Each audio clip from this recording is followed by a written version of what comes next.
एक मजदूर की जिंदगी किस दुश्वारी में गुजरती है, इसका अंदाजा वो ही लगा सकता है जो घंटों मजदूरी मिलने का इंतजार करे।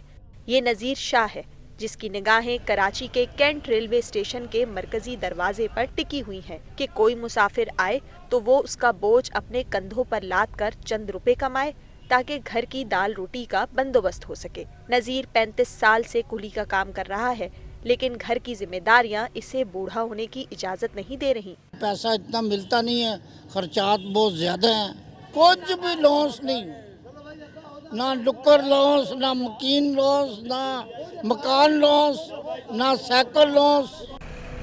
मजदूरों के हुकूक, 8 घंटे काम करने के औकात, इजाफी काम करने पर दुगनी उजरत, ये सब इन मजदूरों को मफरूजा लगते हैं।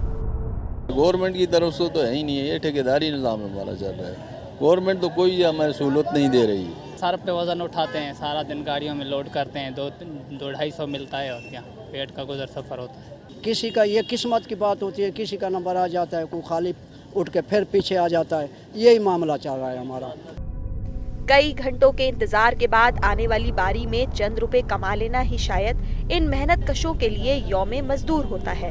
दिन, महीने और साल बदलता है और एक बार फिर यौम मजदूर आ जाता है। नहीं बदलते हैं तो मेहनत कशों के हालात। मजदूरों का कहना है कि महज लेबर डे मनाने के बजाय इन्हें इनके हुकूक दिए जाएं। कैमरामैन खलील अहमद के साथ सिद्रा डार, जियो न्यूज़, कराची।